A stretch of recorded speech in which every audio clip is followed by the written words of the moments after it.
Bottom of the Idol Volumes 1 and 2 review. I only became an idol because I thought it meant getting paid just to look good.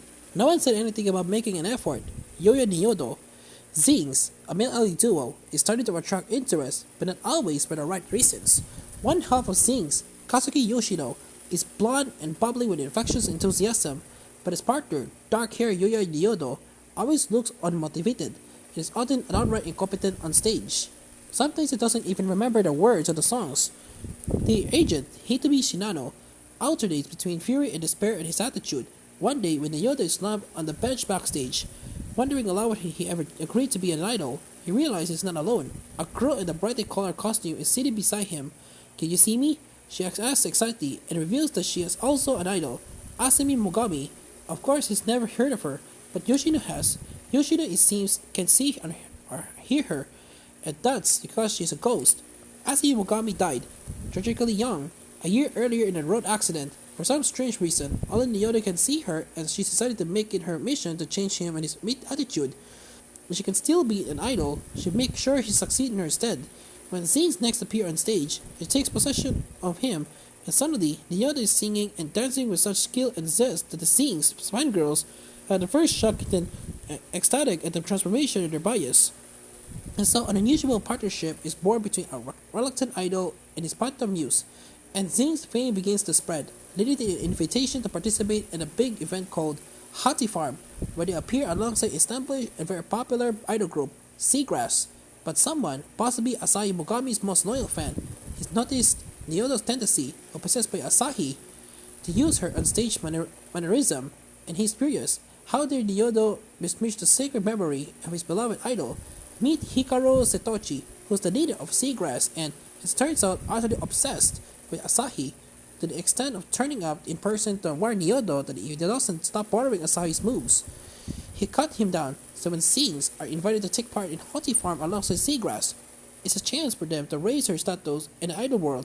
But Hoti Farm incorporates a shameless merchandising event called Hot and Fresh, in which the idols will meet their fans, who are paid, of course, for the privilege, and who should show up in Nyodo's school by Setochi is his guise, of course. Having threatened Nyodo, Satoshi comes to every Zings concert to keep a close watch on him, and discuss, of course, but not a very convinced one, so Nyodo is aware he's in the audience. He even sets up a website detailing everything that's wrong about Nyodo's performance, which, contrary to its intentions, becomes a hit with the Neodoids. Nyodo's somewhat eccentric but loyal fan group. Deep down, Satoshi is a good-hearted, incredibly obsessed fanboy and is only trying to do his best to sustain Asahi's reputation. So when his first attempt to sabotage Nyodo backfire, what does he do next? There's a genius sadness underlying the story which gives it extra depth. Even though mangaka Hijiki Isoflavone never makes it maudlin or sentimental, the ultimately that of a 17-year-old girl who dedicated her life to becoming an idol and whose spirit can pass on because it's implied. There's still so much she wants to achieve lands the manga a unique and sometimes poignant tone of voice, quite where they will eventually go with this team. The manga is ongoing at the time of writing. It's impossible to predict, but the other aspect that makes it a good read is the portrayal of Nyodo. You are happy it's so easy to prevent him on since pathetically or one note, but Isoflavone depicts him with some considerable depth of characterization, so we come to understand why his fans find him so fascinating. Playing almost as big a part in the story as inspired idols and Asahi are Zing's fans. The mangaka used them as a kind of Greek chorus, commenting on each development focusing on particular or three friends or dedicated neodoids. Interestingly, they're not teenagers. Idol fans are so often depicted as young girls, but salaried women. That's probably because the manga is that rare beast in translation. Josei not Shoujo.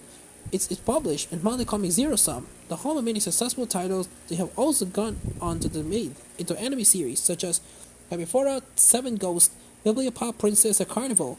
The translation notes at the back by translator Max Greenway are especially useful as they explain many of the terms that apply to idol group fandom. They are common over here, especially bias. Favorite members of the pop group was originally from K-pop, Flower Stand, and Handshake Event, which are more obvious. Hijiki Isoflavone brings the whole idol world to its hectic life with a graphic style that often looks hastily dashed off He delivers panels bustling with energy, sometimes too much energy in the case of the overheating reactions of the fans. If the propulsion enhanced the body sometimes looks like a little wrong, there's a tendency to draw bodies somewhat on the short side. The lines and the facial expressions are the opposite in the case of Nyoto. More than makes up for it. If you watch the recent anime TV series, Titan Summer 2022, you notice it's based on these two volumes, and some overlap into volume 3, which is due out now-ish. It will also, I hope, introduce new material and develop the story of its likable idol duo that's really a trio. I recommend the manga over the anime series, which are drawn good in parts. Let itself down with no enough budget for the 3D versions of the song and peters out the 10 episodes, but the manga already have mixed 6 volumes in Japan. Delivers believable and relatable characters, and the right and entertaining look at the world of idol culture that will appeal to readers who enjoy stories like Idolish 7, set in the hothouse world of popular music. Rated free preview of Volume 1 here, 8 out of 10.